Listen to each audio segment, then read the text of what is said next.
आगामी निवडणुकांमध्ये प्रहार जनशक्ती पक्षाची नेमकी भूमिका काय असणार आहे? महाविकास आघाडीमध्ये असणार की महायुतीमध्ये, काय निर्णय झालेला आम्ही आहे? लोकांसोबत असणार आहे. त्याच्यानं त्या त्या लेवलवर त्या त्या कार्यकर्त्यांना कुठं युती करायची, काय करायची तो त्याचा प्रश्न आहे. ह्या निवडणुका फार लहान आहे, छोट्या निवडणुका आहेत. त्याच्यामुळं राज्य लेवलवर आपण निर्णय घेणं काही फार उचित नाही आहे. आणि आम्ही आंदोलनातच असल्यामुळे आता आमची तयारीच झाली नाही. मुळात तर सगळा कार्यकर्ता आंदोलनात होता 8-9 महिन्यापासून. त्यांना निवडणुकीची तयारी सोडून तो आंदोलनाची तयारी करत होता.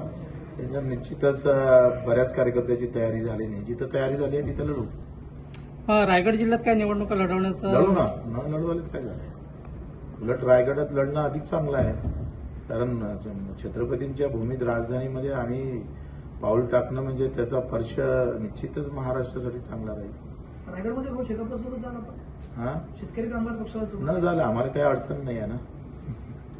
भाऊ, महारत्नाच्या जागा ज्या पद्धतीनं बळकावल्या जात आहेत आणि त्यातल्या काही आरोपींना देखील सूट दिली जाते असं म्हटलं जात आहे. महाविकास आघाडीच्या नेत्या किंवा विरोधी पक्षातल्या नेत्यांकडून असं कोणी म्हटलं असो, जातं. पारदर्शकता असली पाहिजे. नेता असो का लहान असो, कायदा सगळ्यांसाठी सारखा आहे हे समजून सांगण्याची देशाला फार गरज आहे.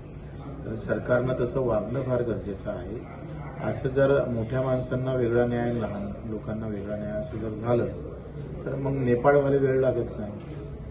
कायदा एकासाठी वेगळा आणि एकासाठी दुसरा असं होतं कामा नये. भाऊ, या प्रकरणात अंजली दमानी असं म्हणतात की अजित पवारांनी राजीनामा द्यावा आणि पार्थ पवारवर गुन्हा दाखल केला पाहिजे. तर त्यांना राजीनामा, माझं म्हणतं का ती नैतिकता आहे. माझ्यावर आरोप असेल तर मी ते नैतिकता घेऊन त्यांनी समोर येणं गरजेचं आहे. आणि बरेचदा राजकारणात असं होत आहे. काय हरकत नाही. अजितदादा 1 महिना घेऊन राजीनामा देऊन त्याचा मोकळा होऊन समोर यायला काय हरकत नाही.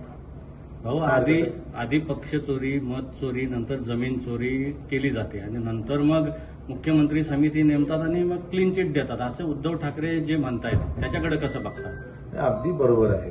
काही देशामध्ये अशा गोष्टी घडू नये याची काळजी सरकारनं आपला आहे म्हणून तो वेगळेपणा दाखवू नये. मला वाटतं उद्धव साहेबांना जे म्हटलं त्यात काही चुकीचं काही नाहीये. नमस्कार. ओके.